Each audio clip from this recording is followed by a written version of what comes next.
How's it going? Welcome back to a new video. In this video I'm going to be showing you how to create a podcast, whether it's using high-end audio equipment or even your mobile phone, so stay tuned. So the first piece of equipment I'm going to run through is the Rodecaster Pro. It's an absolute brilliant mixer for podcasting. You've got 4 channels. The thing that I absolutely love about this is you're allowed to customize each one of these channels depending on the certain type of voice you've got. So you've got a nice husky sexy voice like me, you like a nice deep voice, but again I love the fact that you can customize this. They bring up updates all the time, so you can actually go further into the customization, but for now what's on the actual machine at the moment is good enough for me. Another thing that I really love about this machine, and again it gives you flexibility when creating a podcast, is you have 3 different channels here. One for USB, one for your phone which is connected by auxiliary, and one for Bluetooth. And what this does is it allows you to ring people in whilst you're on a podcast. I'll insert a clip here for an example of that. I'm on the podcast. Yeah, so don't swear. Hi everybody. So if you're on like a certain topic and I don't know, you know someone who's an expert in that field, you just call them in on your phone, whack that up, and then Bob's your uncle. Next up we have this little fella, and this is called the H6 Zoom, and it's a little handy recorder, and it actually is called a handy recorder. This thing's brilliant for being portable with your podcast. I have got a few setbacks for this. The main one really is just battery. It's like I say, you pay about £300-400 for this, and then you have to fill it with cheap A4 or AA batteries, and it can be quite annoying. There's been a few times where I've been in a podcast and the audio's cut off because the battery's been out, and it just breaks the flow of the conversation. There is a few good things to this. Again, if you've got a condenser microphones seem to be a bit cheaper. You are able to add phantom power to this, which basically allows you to power up condenser microphones. So again, that's another good thing, but I think that's the reason why the Zoom keeps cutting off power, because I've got 4 channels all pushing out phantom power. Again, I don't know if that makes a difference to the actual recorder itself. This is more for like if you're out and about, like I don't know, if you want to improve your sound design, recording like rivers and stuff like that. This is ideal for that. But for podcasting, again, if you're out and about and you want your podcast to be quite flexible, this is brilliant. But if you're in a studio, I'd probably tend to sway away from this and go for the Rodecaster Pro. Up next we have microphones. Again, I've used a few different microphones. I'm not an expert in this, but just from what I've experienced, I'll explain a few things of what you should and what you shouldn't do. This little thing, I mean, I think it probably costs about £10, so it's not that expensive at all. And this is the Neewer NW700. I'll put all the links to these in the description below. But again, it's very cheap. It's not bad. It's not bad for when you're starting up. I mean, this is what we started up with, and we did quite a few episodes of this. But when you compare it to other microphones, which I'll do later on in this video, you can just there's a bit like it's a bit tinny compared to like the more expensive microphones. But again, if you're starting up and you just want to like test the field, get this. It's a brilliant thing. It comes with this nice little stand. I don't know. I mean, I think this is meant to like stop vibrations. It doesn't work. So if you're banging on the table, you'll be able to hear it. But for a little cheap microphone, you can't go wrong really.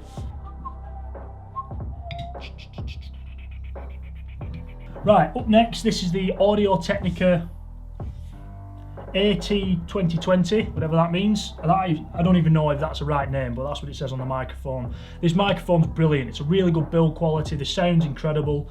It's another condenser microphone, so you can actually sync it up with this little thing. But like I said previously, the battery drains quite quick using phantom power. But yeah, really good microphone. This is what we use for all our podcasting. Yeah, build quality is amazing. It comes with this nice little leather nice leather pouch, and nice bit of padding, so if you're transporting it, it'll not get damaged. Yeah, decent. Again, for the price, I'd rather pay a bit more money to get one of these rather than the cheaper microphone, but I'll basically compare them later in this video so you can understand the differences in sound. If it was me, I'd just pay the extra money and just buy this. Absolutely brilliant microphone. So what I'm going to be doing now is comparing the cheap microphone with a more expensive Audio-Technica microphone. So let's jump onto the Rodecaster now, and hopefully you should be able to hear the difference. So this is me speaking through the cheap microphone, and this is me speaking through the more expensive microphone. Cheap, more expensive. Can you hear the difference? I mean, personally, my voice sounds a bit more husky, a bit more sexy through this microphone. This microphone seems a bit, I don't know, it just sounds dreadful. Listening back to my older podcasts, this just seems dreadful. It's no point spending a load of money on nice headphones when this is what's going to be being put out of it. But yeah, hopefully you should be able to see the difference between the two. I know this one for me sounds so much better, and for me, I'd rather pay the extra £50 to get the more expensive microphone. But yeah, let me know what you think in the comments down below. Right, next up, we have headphones. A lot of people ask me what headphones I use. Everyone thinks I've got really expensive headphones, but that's not the case. These are about £20 on Amazon, and these are the Samson SR850s. Again, really good headphones. They're open back, so you can still hear each other speaking rather than it all coming through the headphones. And I find when doing podcasting, if you have closed ears, it feels like you're like talking inside your brain, if that makes any sense whatsoever. But when you struggle to speak like me and you've got a northern accent, any little helps to make you speak more clearly. And these are really good. Again, I'll leave all the stuff. I can't really get my words out. I'll leave all the links to this in the description below, and feel free to if you've got any questions regarding all this, just let me know. Belting. Right, a lot of people always ask me what camera do I use when I'm shooting my podcast, and this is one of my favourite cameras. This is the Sony A7S Mark II. I've got a battery pack on there because the battery's shocking. Again, you spend all this money on a really high-end camera and the battery's shit, but it's decent. It's filmed in 4K. I mean, in low light, it's incredible. But the thing that I really like about this, and it's a bit of a tip and a bit of a trick for you all, on standard cameras, you can only record up to 30 minutes. I think on the camera that I'm recording with now is up to 29 minutes, and then it just cuts off. So the amount of times that I've filmed podcasts, and then you look back and the visuals are just gone. With this thing, there's actually a little tip you can do where you plug it into your computer, you install this bit of software, and it allows you to record up to whenever you want, basically. So until this battery runs out, that's when the video stops. Honestly, this camera's been everywhere with me. It's an absolute powerhouse. But I'd highly recommend it. It's quite pricey, so if you want to go for something cheaper, the camera that I'm filming here is the A6500. You can do the exact same thing with plugging it into your laptop and basically jerry-rigging it to make sure you can film for as long as possible. I think it's the newer model, so the A7 III that I'm currently filming on there, that's where you can't do it. I think it's the newer models they've kind of cottoned on. The reason why they do that as well, which is quite sneaky, because if these were able to film past 30 minutes, what that does is it puts it into a different tax bracket, so they'd have to charge you more money. So what Sony have done is they said, right, well, there's the camera, but if you want to record after 30 minutes, here's the software, rather than just putting it in straight away. So it's a bit of a sneaky tip, a sneaky tip, but it works. So, I mean, I've never had any problems. I don't think it's damaged the sensor as such. It's a really good camera, but it's quite expensive. But it depends how serious you want to get with this podcasting. And I'll be diving into the cheaper stuff later on in the video. But yeah. So I get a lot of people asking me, Jake, I want to create a podcast, but I don't want to fork out a load of money on microphones, cameras, etc. So I always point them in the direction of this app, and it's called Podbean. It's a very straightforward app. You literally just click this little red button. You can have a record audio, so you can edit it up and probably do some corrections in post, or start a live cast. Everyone I've said use this app, they've never come back and complained. So again, from what I've heard, it seems to work. There is ways of plugging microphones into your headphone jack. If you've got a bloody iPhone like me without a headphone jack, you might struggle, but there's ways of getting splitters where you can plug two different microphones, two lavalier microphones. So if you are out and about, rather than paying 300 quid for this thing, you could probably just use your phone. So again, this is why I'd sway away from that, but this is why I'm making this video, so you don't make the same mistakes I have.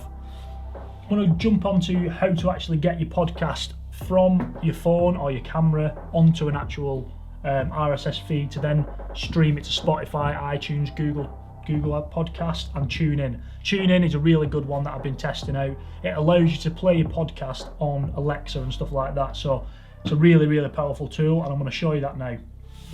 Right, so we're going to jump onto the laptop now. I'm going to show you Buzzsprout. This is how you get your podcast from your camera, your phone, your mixer onto a live RSS feed, which will allow you to connect your podcast to Spotify, iTunes, Google Podcast, etc.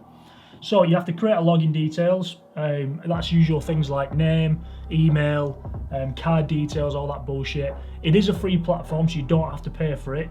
But if you want to go past the extended allowance per month, that's when you have to start going into the paid plans. But you'll see this is where all my podcasts is. For tutorial purposes, I'm going to create a brand new one just to kind of show you how to actually do it. So you create a podcast, let's just call it test.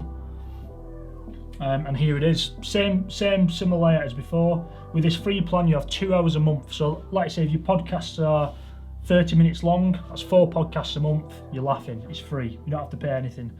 You have to upload a nice picture and a bit of an artwork, just to kind of get people clicking on this organically through Spotify or iTunes. It's the same, it's simple stuff, it really is easy stuff. But if you click onto directories, this is where it gets a tiny bit difficult, but it's, again, still very simple. So you have to choose which platform that you want to get listed on. In this case, let's use Spotify because it's the easiest. And it literally gives you the step-by-step guide. Very, very simple. You do have to upload the first episode of a podcast to be able to do this. But you go on to submit, and then that's it. Takes up to a week. Easy. You've got a Spotify podcast. Again, if you want me to deep dive into all these other different directories to kind of get your podcast live, I'm going to do that in a different video because some of them are more difficult than others. The Apple podcast, with Apple being a pain in the arse as always, that is the most difficult one. But again, I hope that helps. Again, if you want me to go more detail into how to actually get your podcast live, I can do that in another video. So that's pretty much it from me.